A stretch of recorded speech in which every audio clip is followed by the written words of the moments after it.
आप सभी को जय श्री कृष्णा, राधे राधे। तो आज फिर सुनाते हैं लड्डू गोपाल की एक ऐसी सत्य लीला कथा जिस लीला कथा के माध्यम से आपको बहुत कुछ सीख मिलेगी। तो ये जो सत्य लीला कथा है ये गायत्री जी ने शेयर की है। गायत्री जी के जीवन में लड्डू गोपाल की बहुत बड़ी कृपा है। बहुत उनके आने से उनका पूरा जीवन बदला हुआ था। वो अब इतना मानने लगी थी, बहुत मतलब सब कुछ अपना कन्हैया को ही सौंप दिया था उनने। इतना भक्ति उनकी बढ़ गई थी। और गायत्री जी अब बुजुर्ग हो चुकी हैं। उन्होंने अपने लड़के बच्चे सब शादी हो गई है। अब उनका पूरे तरीके से जो उनका जीवन है वो भगवान कृष्ण के चरणों में, अपने लड्डू गोपाल के चरणों में समर्पित है। अब ऐसा हो गया है कि उसमें सिर्फ उनके कन्हैया हैं और कुछ नहीं। उनको दुनियादारी रिश्ते निभा सब कुछ रही हैं बहुत अच्छे से, लेकिन परपंच में नहीं है। किसके घर में क्या हो रहा है, किस रिश्तेदारी में क्या हो रहा है, कोई वहाँ से बात कर रहा है कि किसी की इसकी बहू की नहीं बन रही, ये सब चीज़ों में बिल्कुल नहीं है। इतना शांत, इतना भक्ति में उनका जीवन हो गया। और यही होना चाहिए। एक टाइम के बाद ना, देखो इंसान का जन्म मिला है हमको कितनी योनियों के बाद, हम कीड़े मकोड़े चींटी सब मच्छर सब कुछ बने, उसके बाद हमें मिलता है मनुष्य का तन। मनुष्य का तन मिलने का मतलब होता है कि हम कुछ ऐसे कर्म करके जाएं जिससे हमें मोक्ष की प्राप्ति हो और फिर ये जन्म मरण वाले उससे हमको मुक्ति मिले और भगवान के चरणों में स्थान मिले। बड़े बड़े जो साधु संत हैं वो समझते हैं इस बात को। और अगर हम भगवान के चरणों में लगे हुए हैं ना, उनकी भक्ति कर रहे हैं, तो एक समय ऐसा आता है कि जब हमें वैराग्य हो जाता है। ज़रूरी नहीं कि वैराग्य का मतलब सिर्फ वही होता है जो साधु संत और साध्वी हो जाती हैं, बिल्कुल नहीं। आप गृहस्थ में रह के भी बहुत अच्छे से भगवान की प्राप्ति कर सकते हैं, अपने जीवन को मंगल में बना सकते हैं, अपने जीवन के कल्याण के लिए बहुत कुछ कर सकते हैं। आप अपने सारे रिश्तों को निभाते हुए, ऐसा नहीं कि अगर आप भक्ति में आ गए हैं तो आपको कोई रिश्ते से कोई मतलब नहीं, आपको समाज से कोई मतलब नहीं। आप समाज में रह के भी सब बहुत अच्छे से कर सकते हैं। हर इंसान में आप भगवान का वो देखो, मतलब आपको कोई कुछ कह रहा है, कोई वो रहा है, उतना फ़र्क नहीं पड़ना चाहिए। और ये होता है, बहुत से ऐसे लोगों आपने भी देखा होगा जिनको किसी से कोई मतलब नहीं रहता, किसी की बुराई से कोई मतलब रहता, किसी की तारीफ़ से कोई मतलब नहीं रहता वो अपने जीवन में। और एक बात बताऊं, आप जब भगवान से जुड़ जाएंगे ना तो आपके अंदर इतनी ऐसा लगता है कि जैसे इतनी शक्ति सी आ जाती हो। ये सब चीज़ों में बिल्कुल भी मन नहीं लगता आपका।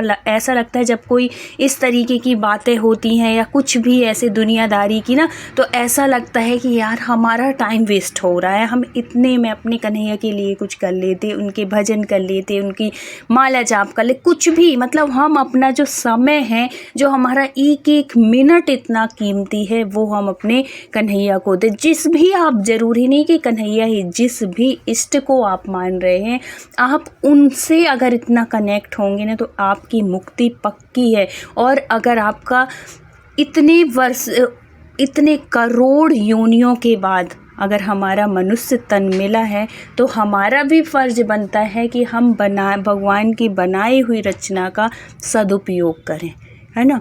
उनके लिए कुछ नहीं करना है। ये कलयुग सिर्फ नाम, अगर आप नाम एक पकड़ लेते हैं ना तो मैं इतना जीवन इतना सुखमय हो जाता है, इतना मतलब शब्द नहीं है कि अगर आप भक्ति से जुड़ेंगे तो आपको दुनिया की हर एक चीज़ मिलेगी, हर सुख मिलता है। ऐसा ही था गायत्री जी का जीवन। गायत्री जी बिना अपने कन्हैया के कुछ भी नहीं करती थी। सब कुछ अपने कन्हैया को, हर एक चीज़, अपने जीवन की दिनचर्या की हर एक चीज़ उनको सौंप रखी थी। यहाँ तक कि खाने पीने कुछ भी वो अपने कन्हैया को बिना भोग लगाए कुछ भी नहीं पाती थी। ये कहती थी कि मैं जो भी खाऊंगी भगवान का भोग एकदम सात्विक, ना लहसुन प्याज कुछ भी नहीं। और ऐसा नहीं है, देखो पहले इनका जो जीवन था बहुत उसमें था, मतलब सब कुछ खाना पीना पार्टी सब कुछ जो उनकी लाइफ थी उस टाइम पे, मतलब अपने यंग एज में बहुत सब कुछ किया। लेकिन एकदम से ये कैसे होता है, जब आप भक्ति से जुड़े। भक्ति से कैसे जुड़ेंगे, जब आप सत्संग से जुड़ेंगे, जब आप पहले भगवान के बारे में सुनेंगे, भगवान की जो लीलाएं हैं उनकी चिंतन करेंगे, उनके बारे में। जैसे अब तो इतनी सुविधा हो गई है, अब तो आपके पास फ़ोन है, अब आप यूट्यूब में इतने वीडियो भगवान के सुन सकते हैं, उनकी कथाएं सुन सकते हैं। जब तक आपको उनकी चरित्र के बारे में पता नहीं चलेगा, जब तक आप उनकी लीलाओं के बारे में श्रवण नहीं करेंगे, तब तक आपकी भक्ति नहीं बढ़ेगी। और ये पहचान होती है भक्त की, जब भक्त को बाहर की चीज़ें अच्छी नहीं लगे और भगवान के चरित्र अच्छे लगने लगे। जैसे कि कथाएं, कोई जैसे इतने बड़े बड़े संत हमारे उसमें हैं कि वो रोज़ कोई ना कोई भगवान की लीला सुनाते हैं, कोई उनके चरित्र सुनाते हैं, कथाएं सुनाते हैं उनके। जब आपका मन इस चीज़ों में लगने लगे, उनकी भक्ति में लगने लगे, उनको चरित्र सुनने में बहुत अंदर से प्रफुल्लित हो जाए, तो आप समझना कि आप में भक्ति बढ़ रही है, आपके ऊपर कन्हैया की कृपा हो रही है। तो ऐसे ही था, धीरे धीरे धीरे धीरे जुड़ते जुड़ते एक समय ऐसा आ गया।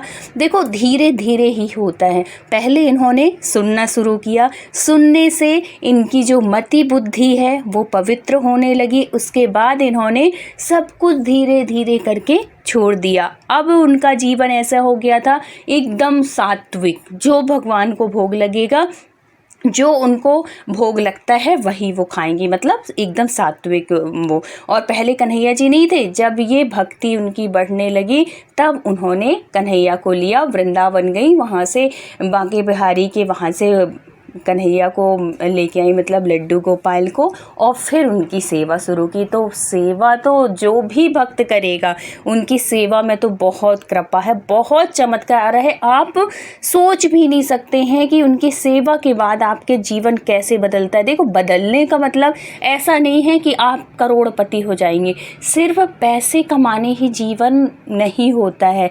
जीवन में अगर आपके विचार बदल गए, अगर आपके विचार शुद्ध हो गए, आप मतलब कि आपने सब कुछ पा लिया, आपके अंदर वो खुशी मिलती है ना जो आपको पैसे से भी खुशी नहीं मिलती। मतलब एक होती है खुशी और एक होता है आनंद। आपका जीवन आनंदमय हो जाएगा जब आप भक्ति से जुड़ेंगे। तो आपको कीर्तन पसंद आने लगेंगे, आपको भजन पसंद आने लगेंगे, आपको भगवान की लीलाएं, तो आपको पार्टी से अच्छा ये सब चीज़ लगेगा। ये होती है भगवान की कृपा। ऐसे ही इनके ऊपर होने लगी।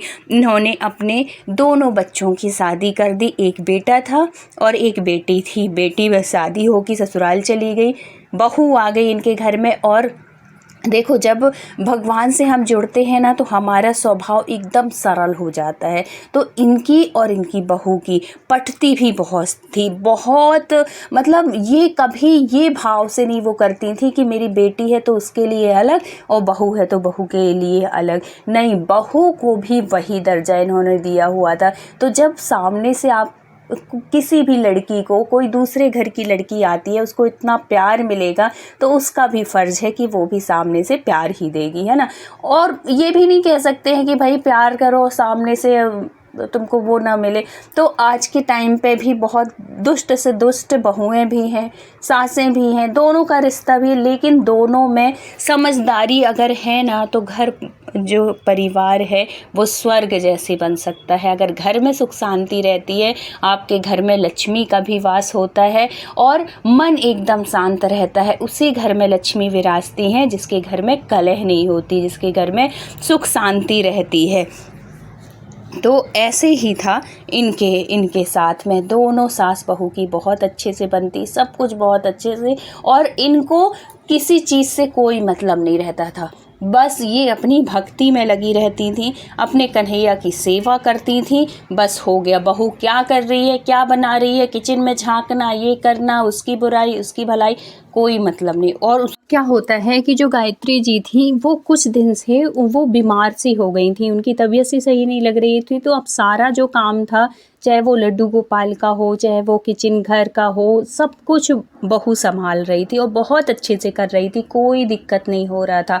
और लेकिन जो बहू थी उससे एक त्रुटि हो रही थी, बहुत गलती हो रही थी, जो कि अधिकांश ये समझिए कि 90% लोग ऐसी गलती करते हैं, अनजानवश करते हैं, भूलवश करते हैं। ऐसे ही गलती इनकी बहू से हुई। सब कुछ बहुत अच्छे से करती, भगवान का भोग बनाती, उनका सुबह दोपहर शाम सब कुछ वो लगाती। और जो गायत्री जी थी ना, उनकी आदत थी कि वो जब तक कन्हैया का भोग नहीं लग जाता कुछ भी वो खाती, बिना कन्हैया के भोग लगे वो कुछ भी ना तो खाती थी और ना ही पीती थी।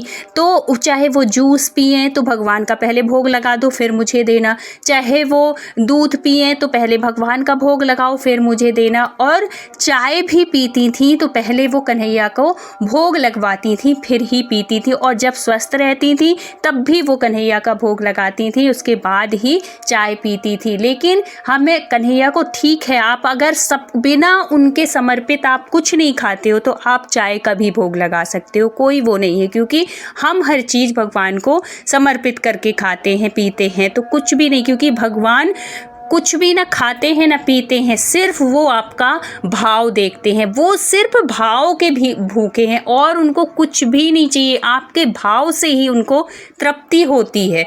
तो अगर हमारा भाव है खिलाने का, लेकिन क्या खिलाएं, जो सात्विक हो। ऐसा नहीं कि हमारा भाव है तो हम कुछ भी खा रहे हैं तो हम उनको भी खिला देंगे, लहसुन प्याज नॉनवेज ये सब नहीं, जो खाएंगे वो वही खिलाओ, है ना। तो ये चाय भी पीती थी, तो ये क्या करती थी कि बहू से कह देती थी कि बेटा पहले भोग लगा देना फिर ही मुझे देना। और बहू को भी इनकी आदत पता थी कि माँ जी बिना भोग लगाए कन्हैया का कुछ भी नहीं खाती थी। तो वो चाय बनाती थी तो सबसे पहले भगवान के पास रख देती थी 2 मिनट के लिए तुलसी डाल के, और फिर बाद में उसके बाद ही फिर वो अपनी माँ जी को देती थी, मतलब गायत्री जी को देती थी। ऐसा कुछ दिन तक चलता रहा जब तक उनकी तबीयत ठीक नहीं हुई। एक दिन क्या होता है कि उनको स्वप्न में एक बच्चा दिखता है जो कि बहुत छोटा सा है, बहुत प्यारा सा है, लेकिन वो क्या है, वो बहुत रो रहा है, जला हुआ है और मुंह में उसके छाले पड़े हुए हैं। बहुत जैसे जब छाले पड़ जाते हैं तो बच्चों की जीभ जो है पूरी वैसी हो जाती है ना, रेड रेड, ऐसे वो करके और इनके पास आ रहा है, लेकिन रो बहुत ज़्यादा रहा है। अब ये स्वप्न के उसमें ये डर जाती हैं, ये अचानक से उठती हैं और इनको लगता है कि ये क्यों ऐसा मुझे स्वप्न दिखा। देखो जो स्वप्न होते हैं ना उसमें भी हम चिंतन करते हैं कि ये स्वप्न का क्या मतलब हो सकता है, करते हैं ना। कभी भी कुछ भी ऐसा हमें स्वप्न दिखे, आंधी तूफान पानी बादल कुछ भी दिखे, बच्चा हंसी खुशी औरत कुछ भी दिखती है तो हमारे मन में एक बार चिंतन जरूर आता है कि ये देखने का क्या मतलब होता है। तो इनको लगता है कि बच्चा क्यों दिख रहा है, तो चलो ठीक है, उस दिन लगा होगा कि चलो मैंने चिंतन किया होगा, कुछ सोचा होगा बच्चों के बारे में, हो सकता है इसलिए, और मैं इस समय सेवा भी नहीं कर रही हूँ, क्या पता किस वजह से दिख रहा है। फिर दूसरे दिन फिर सोती हैं, ये फिर उनको वैसे ही बच्चा दिखता है, रोता हुआ, मुंह में छाले दिखते हैं। अब इनसे रहा नहीं जाता कि ये क्यों मुझे बार बार दिखते हैं, क्यों ऐसा वो हो रहा है। फिर क्या होता है कि तीसरे दिन की बात है, जब ये शाम को ऐसे बैठी हुई थी, बहुत उसमें परेशान सी लग रही थी, तो ये बहू को बुलाती है और बोलती है कि बेटा मुझे ना ये ऐसे 2 दिन से मुझे ऐसे सपना दिख रहा है, बच्चा है बहुत रो रहा है, छाले हैं उसके मुंह में, पूरा ऐसा लग रहा है कि जैसे छोटे बच्चे के फफोले से हो जाते हैं ना वैसे, और बहुत दुखी है, बहुत रो रहा है, तो पता नहीं क्यों ऐसे दिख रहा है। इतने में बहू बोलती है अरे माँ जी स्वप्न है, स्वप्न थोड़ी सही होता है, ऐसे वो करके। तो वो कहती है नहीं, स्वप्न का भी कोई मतलब होता है बेटा, ये मत कहना कि स्वप्न ऐसे ही होते हैं, स्वप्न भी कुछ ना कुछ ज़रूर बताते हैं। फिर वो ऐसे ही सोचती रही। इतने में जो बहू थी वो उनको चाय ले आती है।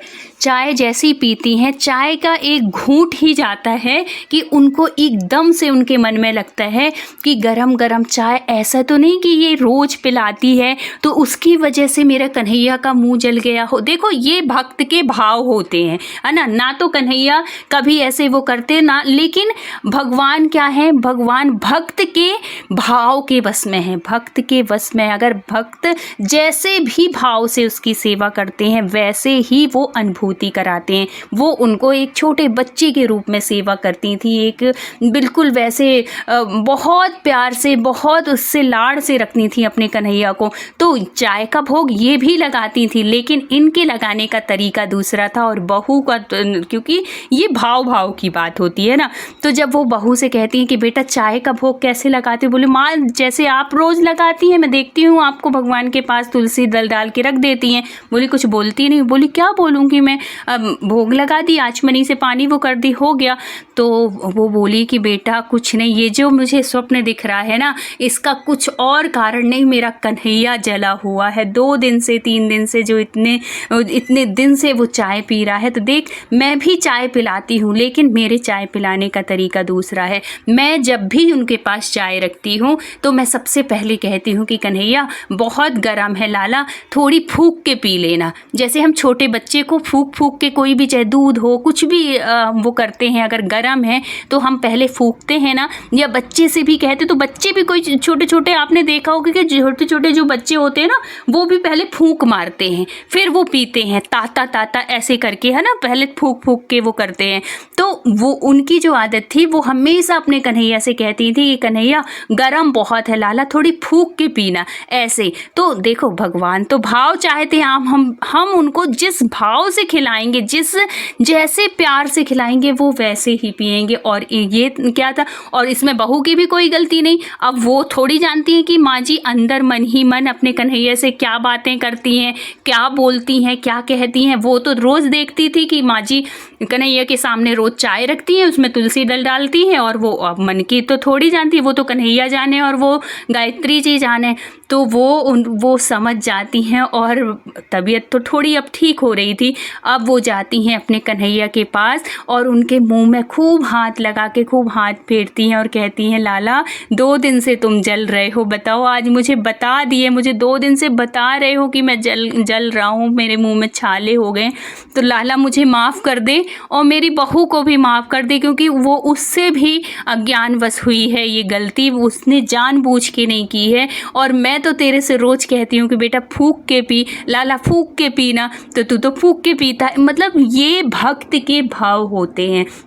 तो अगर आप चाय का भी भोग लगाते हो ना, गरम कोई चीज़ वो करते हो, पहली बात तो ठंडा ही वो करो, लेकिन चाय ऐसी है कि गरम ही पीते हैं, तो बोल दो भगवान से कि भगवान हर चीज़ समझते हैं, बस आपके वैसे भाव होना चाहिए। तो गायत्री जी हमेशा फूंक के बोलती थी कि फूंक के पीना, फूंक के वो करना, ऐसे वो करके। तो वो उनके जो कन्हैया तो उनको इतने सालों से वो पिला रही थी सब कुछ, आज तक उनको कभी स्वप्न में इस तरीके के, कभी स्वप्न में उनको दर्शन बहुत होते थे, लीला बहुत होती थी उनकी, हर पल उनके जो कन्हैया हैं उनको एहसास कराते हैं, उनको अनुभूति कराते हैं। लेकिन इस तरीके का जो स्वप्न था ये इनको पहली बार आता है। तो देखो ये भगवान जो होते हैं ना, अपने भक्त को अगर उनको कुछ तकलीफ है, कुछ परेशान है, तो वो किसी ना किसी माध्यम से वो आप तक वो जानकारी पहुंचाते हैं। अगर वो कष्ट में है, कुछ भी है, तब भी वो आप तक वो जानकारी पहुंचाएंगे। और अगर आपसे कोई गलती हो रही है, कोई त्रुटि हो रही है, तो वो भी, चाहे माध्यम कोई भी हो, चाहे वो माध्यम आपके आस पड़ोस के लोग हों, चाहे कोई पंडित हो, पुजारी हो, कोई भी कृष्ण भक्त हो, किसी के भी माध्यम से, चाहे वो यूट्यूब हो, कुछ भी हो, ये वीडियो भी अगर आपके पास जा रहा है ना, इसमें भी आप अपने कन्हैया की कृपा ही समझिएगा कि अगर आप भी चाय पिला रहे हैं उनको, तो एक बार ये ज़रूर बोल के पिलाया करिए, क्योंकि हमारे जो कन्हैया है, हम जैसा देते हैं वो वैसे ही स्वीकार करते हैं, वैसे ही खाते हैं। इसलिए भाव के साथ उनके साथ जुड़िए। अगर उनको घर में रखा है, एक छोटे बच्चे के जैसे रखा है, तो बिल्कुल फिर भेदभाव नहीं होना चाहिए कि कभी हम भगवान मान लें और कभी हम उनको बच्चा मान लें, ऐसा नहीं। बिल्कुल सेम एक रस में होके आप उनके साथ रिश्ता रखो, एक ही भाव से उनकी सेवा करो। अगर आपने बच्चा माना है तो उनको बच्चे के जैसे ही ट्रीट करो, वैसे ही उनके साथ रहो, तब देखो फिर उनकी कृपा कैसे बरसती है। फिर जब ये माफ़ी मांगती हैं, बहुत रोती हैं गायत्री जी कि आज मेरी वजह से मेरे लाला इतना दुखी है, इतना परेशान है, और है तो बहुत माफ़ी मांगती हैं, बहुत उनको अपनी गलती का एहसास होता है कि मैंने क्यों अपनी बहू से नहीं बताया, और बहू की इसमें कोई गलती नहीं थी, क्योंकि ये भाव की बात है, उसके भाव नहीं मिलते तो उसने नहीं किया। फिर वो क्षमा याचना करती हैं और कहती हैं, लाला मुझे पहले जैसे वैसे ही स्वप्न में दर्शन दो, जैसे तुम हंसते खिलखिलाते आते हो, और है तो आज के बाद कभी कुछ भी ऐसी त्रुटि हो लाला तो उस चीज़ को मत स्वीकार किया करो, अगर गरम है कुछ है तो ऐसे वो मत किया करो। लेकिन भगवान जो है ना हमारे बहुत दयालु हैं, बहुत कृपालु हैं। जब हम भगवान के सामने अपनी त्रुटि का, अपनी गलती का एहसास करते हैं और मानते हैं और कहते हैं कि अब आज के बाद ऐसी गलती नहीं होगी हमसे, तब भगवान जो हैं उनकी गलतियों को, उनके अपराधों को माफ़ करते हैं और अपनी कृपा पहले जैसे ही बरसाने लगते हैं। तो हे कन्हैया, ऐसी कृपा सबके ऊपर बरसाना, हर किसी की गलतियों को माफ़ करना। कभी किसी की अगर जाने अनजाने कोई गलती हो ना तो उसको अपराध की सज़ा मत देना। तो हमारे कन्हैया तो हैं ही इतने दयालु, बहुत कृपालु हैं। तो अगर आपके घर परिवार में कोई लड्डू गोपाल की ऐसी सेवा करते हैं, चाय भी अगर भोग लगाते हैं, तो उन तक ये वीडियो ज़रूर पहुँचाइएगा, जिससे आपके माध्यम से उन तक ये जानकारी पहुँचे और है तो वो भी ये गलती करने से, ये पाप करने से बच पाएँ और उनके ऊपर भी बहुत कृपा हो, और उनके ऊपर कृपा होगी, उनको पुण्य होगा तो इसका फल आपको भी मिलेगा, क्योंकि आप माध्यम बने उनका ना सही राह पे चलने का, सही राह बताने का। तो अगर वीडियो अच्छी लगी हो तो प्लीज़ लाइक, शेयर और सब्सक्राइब करिएगा। फिर मिलते हैं किसी ज्ञानवर्धक सत्य घटना के साथ।